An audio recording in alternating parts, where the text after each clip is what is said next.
Is it really about the money or not? Can you really take dick or not? Can I bring another bitch or not? Hello! Donc aujourd'hui je vais vous faire une petite vidéo story time.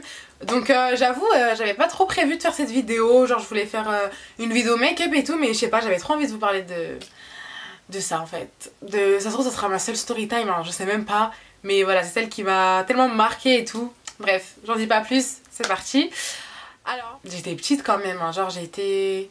Mais ça m'a traumatisée quand même, enfin un truc comme ça, je sais pas, moi ça m'a grave traumatisée. Genre j'étais en CM2 je crois, CM1. Un truc comme ça. Ouais, j'étais en CM1 je crois. Donc je devais avoir 9 ans. 9 ou 8 ans. Je pense que j'avais 8 ans. Parce que c'était en fin d'année. Je sais pas honnêtement. 8-9 ans. Et genre, il y a une fête foraine voilà, qui vient dans ma ville chaque année, tout ça. Vers octobre-novembre. Et genre, quand j'étais petite, c'était grave ma grande soeur qui m'y a emmenée et tout. Et ce jour-là, du coup, je suis partie. Et genre, d'habitude, j'avais l'habitude de prendre une pote avec moi et tout. Mais là, il n'y avait pas une pote qui venait avec moi. Donc je suis partie solo avec ma soeur et un pote à elle. Et de là, bon, on fait un tour, tout ça, et il y a un manège en fait. Il y avait un manège, et genre, il s'appelle le genre Pirates des Caraïbes. En gros, c'est un truc, voilà, de Pirates des Caraïbes et tout. Mais c'est pas un jeu de ouf, parce que sachant que j'avais 8-9 ans, donc c'est pas un jeu de ouf. Mais en gros, c'est des petits bateaux qui tournent et qui se lèvent façon comme ça fait un peu des vagues. Et genre, ça fait des vagues et un peu ils tournent. Et donc du coup, moi ma soeur elle me paye la place tout ça, et du coup elle m'incruste genre on va dire dans un petit bateau là, enfin avec une fille, avec son petit frère, et genre elle devait avoir quoi, 18 ans peut-être comme ça, et genre du coup elle leur demande si je peux monter avec eux dans un petit bateau au lieu que je monte solo. Du coup je monte, en gros le petit frère de la fille, il se met tout à droite du bateau, elle se met au milieu et moi je me mets à gauche.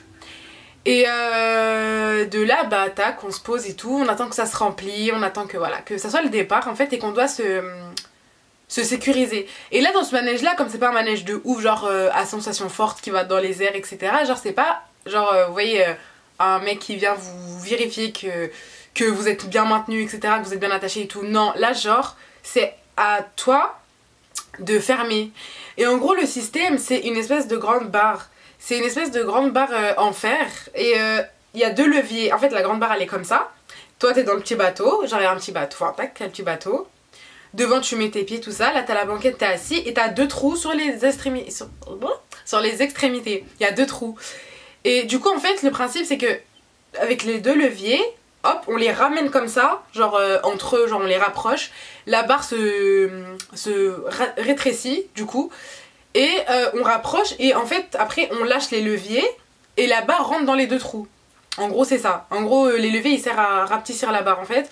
Et après quand on lâche, du coup si on lâche les leviers, la barre redevient grande quoi. Donc du coup on serre pour faire rentrer dans le bateau, pour faire rentrer dans les trous, et après on lâche. Et moi en fait, je sais pas, j'ai pas capté, et elle aussi elle a pas fait attention, mais j'avoue moi aussi j'ai pas capté. Et genre j'avais ma main posée comme ça sur le côté du bateau, et j'avais en fait exactement ce doigt là dans le trou en fait, sur le trou. Et là moi je fais pas gaffe, j'étais ailleurs. Et du coup moi je fais pas attention, et elle referme la barre sur le trou. Enfin dans le trou, mais du coup sur mon doigt qui rentre dans le trou, appuyé avec la grosse barre en fer. Donc en fait comment vous dire, oh my god, c'est... En fait je me rappelle même plus de la douleur, je me rappelle même pas avoir vraiment eu mal. En fait je me rappelle même plus. En fait vous savez quand tellement je pense tellement la douleur elle est intense que vous la sentez plus. Je crois que c'est ce qui s'est passé à ce moment là. Et en fait, et moi j'étais genre quelqu'un de super timide. Enfin je suis toujours un peu timide, mais genre moins qu'avant quand même. Mais genre à l'ancienne un peu j'étais petite et tout ça, j'étais grave timide. Et genre du coup moi j'ai dit quoi? Je dis juste aïe en fait. Et j'ai pas demandé à relever la barre et tout. Ça fait moi, ce que je fais c'est que je tire. Et en gros je tire mon ongle d'en dessous la barre. C'est un truc de mal. En fait là quand j'y repense waouh, ça me... La sensation bizarre là, ça fait un peu des frissons, un truc comme ça. Bah là ça me fait ça. Et c'était, voilà, c'était horrible. Du coup je tire, et quand je regarde mon ongle, il est en 1000 morceaux, du sang.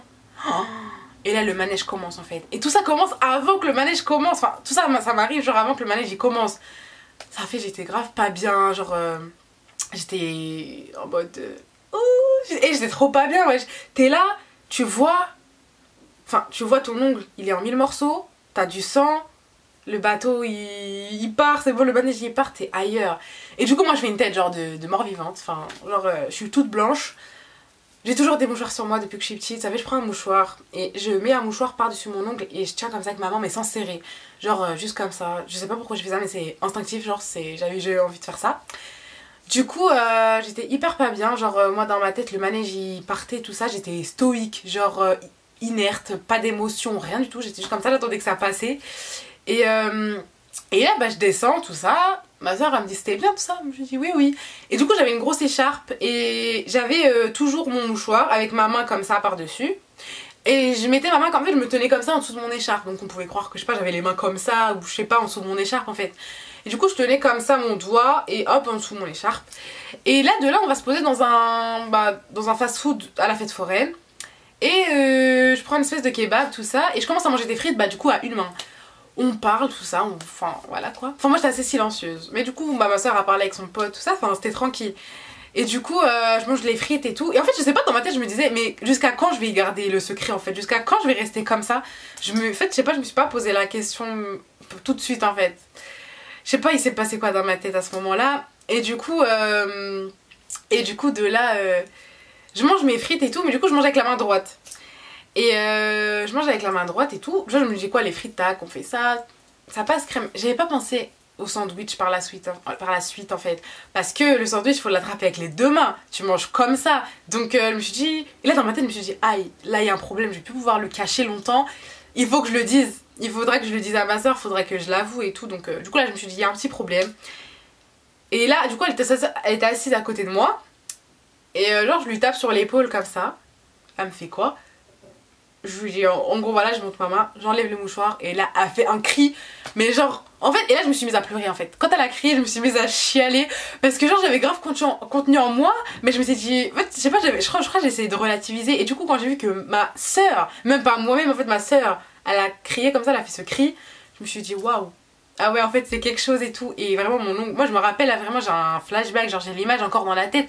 Mon ongle il était vraiment en 1000 morceaux. Mais vraiment, genre vous cassez une assiette c'était comme ça mon ongle. Mais il y avait du sang qui sortait de tous les trous en fait. Bah du coup, enfin de toutes les fissures on va dire de mon ongle. Bah ça sort, enfin il y avait du sang, c'était horrible. Du coup on a tout laissé. Et on a même pas fini de manger, j'ai gâché la soirée honnêtement. Et direction l'hôpital. On m'a même mis dans un fauteuil roulant juste pour un ongle. Ah, c'était... Quand j'y repense, franchement, c'était drôle. Mais voilà, du coup, c'était horrible. Et du coup, bah voilà, on m'a soigné et tout ça. J'avais des rendez-vous à chaque fois. Genre, je vois, je devais... Enfin, je me rappelle, il y a une fois, je suis partie et ils m'ont mis genre un espèce de gros pansement qui m'a pris vraiment tout le doigt. Et j'avais trop peur. Et genre, je voulais que personne touche ma main. Genre, parce que tous les jours, en fait, du coup, il fallait que je me désinfecte le doigt. Et moi, je commençais à entendre quoi autour de moi? Ouais, ma soeur, elle me disait, ouais, mais si tu te désinfectes mal, on va te couper le doigt et tout. Et moi, genre... S'il y a un truc que j'aime chez moi depuis toujours, genre c'est mes mains. Je sais pas pourquoi mais j'aime bien mes mains en fait. Mais depuis toujours, genre depuis que je suis petite j'aime bien mes mains. Je sais pas, peut-être parce que c'est ce que je vois le plus et tout. Avant que j'étais petite je me regardais pas forcément trop dans le miroir. Enfin si mais je sais pas comment expliquer, pas comme maintenant. Et du coup bah je commence à me faire des films. Je fais ouais non on va me couper le doigt et tout. Non non non c'est juste impossible.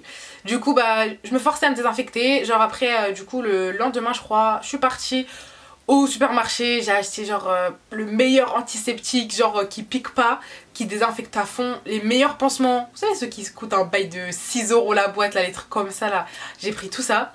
Et du coup bah voilà, tous les jours je devais me désinfecter mais je laissais personne le faire, en fait je voulais que personne me touche, je voulais le faire moi-même, que je vais faire attention, je vais bien prendre mon temps tout ça, donc tous les jours je changeais de pansement, tous les jours je désinfectais et tout. Et bah voilà, jusqu'à que j'avais un autre rendez-vous à l'hôpital où ils m'ont mis le grand pansement comme je vous ai dit. Et voilà quoi. Et du coup un jour vient le moment où il restait un tout petit morceau en fait. C'était hyper bizarre mais en fait genre comme il s'est cassé il y avait des petits morceaux. Mais du coup là il restait un morceau. Et en gros le morceau il tenait à la pointe en fait juste ici. Je sais pas comment vous expliquer en fait. Mais genre vous voyez l'ongle, c'est celui-là exactement. Genre ici là il tenait à un bout. Genre en gros il était comme ça l'ongle. Je sais pas comment vous expliquer mais vous voyez quand vous tournez une page. C'était comme ça, mais imaginez que la page elle est déchirée et qu'il reste juste le petit bout. Vous savez si vous tirez comme ça, genre la page elle se déchire mais il reste le petit bout. Genre vous voyez vous pliez une feuille, tac vous déchirez, hop il reste le petit bout à la fin là. Que si vous faites ça, tac c'est bon la feuille elle est coupée. En gros mon ongle c'était comme ça. Et je me rappelle ce jour là j'étais chez ma grand-mère et genre il y a une de mes tantes, c'était elle qui m'a dit faut que je te l'enlève. Je disais non et tout. Sans mentir ça a duré 2 heures. je voulais pas, en fait ça faisait tellement mal, c'était trop douloureux, pourtant c'était juste la petite pointe, c'était hyper douloureux et du coup bah je vous laisse imaginer, c'était de la chair en fait. Mon doigt là c'était de la chair, il y avait vraiment plus d'ongles, il y avait juste le petit morceau en fait, il y avait le morceau à enlever, mais sinon c'était de la chair et j'ai jamais vu ça, mais genre en bas, si vous voulez savoir, c'est bleu, violet, je sais pas comment expliquer, mais la chair en bas de l'ongle là, les bleus, violettes, c'est atroce, horrible, franchement horrible. Du coup bah j'étais en mode j'étais genre sur les genoux, j'étais là, non m'enlève pas, ça fait mal. Arrête, bon vas-y, non en fait non. Et j'étais comme ça a duré 2 heures, au moins 2 heures, voire plus que 2 heures, jusqu'à le moment où c'est bon, elle a réussi à me l'enlever. Je me rappelle ce jour là en plus il a neigé pour la première fois là, parce que du coup c'était, comme je vous ai dit, bah la foire c'est vers octobre, novembre, mais du coup là tout ce temps là qui est passé, du coup après on devait être en décembre. Et du coup bah il neigeait et j'ai reçu des flocons sur la chair comme ça de mon ongle, c'était juste horrible, une sensation trop bizarre. Dans ce moment là on se dit mais attends, est-ce que ton ongle il va repousser, est-ce que tu vas rester avec un doigt avec de la chair, genre c'est horrible. En fait on se pose tellement de questions à ce moment là que on a trop peur, enfin moi personnellement j'avais trop peur. Je me disais, en fait on sait pas, moi je savais pas si ça allait repousser, si ça allait pas repousser, etc. Donc j'avais trop peur, je me posais grave des questions. Mais voilà, je remercie Dieu parce que oui mon ongle il a poussé comme vous pouvez le voir maintenant. Et il est fragile en fait, genre jusqu'à maintenant je le sens quand même un peu fragile. Genre la pire sensation jusqu'à aujourd'hui, pourtant voilà j'ai 18 ans, on est en 2018, ça s'est passé du coup en 2009 ou 2008. Et il est toujours fragile, genre surtout quand je le lime. Quand je le lime, c'est la pire des sensations. Quand je le lime, c'est horrible, mais vraiment. Parce que genre c'est tout sensible et tout, c'est fragile. En fait c'est sensible. Et du coup jusqu'à maintenant, genre quand je le lime, c'est un petit coup comme ça parce que je peux pas faire plus en fait. Déjà j'aime pas trop la sensation quand je lime mes ongles, mais là sur ce doigt là c'est... Rien que vous en parlez là je sens mon ongle, je sais pas c'est psychologique mais je sens que c'est fragile, c'est une sensation assez bizarre en fait. Et du coup voilà, donc jusqu'à maintenant il est assez fragile cet ongle là, mais ça va quand même. Mais voilà, je peux pas, par exemple celui-là, bah voilà, comme je vous dis, je peux pas trop le limer. La fois je mettais des faux ongles de Primark, quand j'ai appuyé longtemps dessus ça me fait bizarre. Genre même là je viens d'appuyer, ça me... Il reste sensible en gros jusqu'à maintenant parce qu'en gros c'est un deuxième ongle en fait qui a poussé. Et du coup bah voilà, c'est vraiment bizarre, mais voilà, je comptais vous raconter cette story time parce que moi ça m'a vraiment traumatisée. Et ça c'est voilà, c'est la chose qui m'est arrivée qui m'a choquée. Et du coup voilà, donc j'espère que cette vidéo vous aura plu, que ma story time vous aura plu. N'hésitez pas à vous abonner et à activer la cloche des notifications si vous voulez être alerté à chaque fois que je mets une nouvelle vidéo. N'hésitez pas à liker, n'hésitez pas à me dire ce que vous en pensez en commentaire parce que moi vraiment quand je vois des bons commentaires ça me rebooste, etc. Vraiment ça me donne encore plus de force quoi pour continuer les vidéos. Donc voilà, je vous remets encore mes réseaux sociaux ici. Donc sur Snapchat spécimen-8 et sur Instagram spécimen-8. Je vous fais plein de gros bisous et je vous dis à la prochaine vidéo.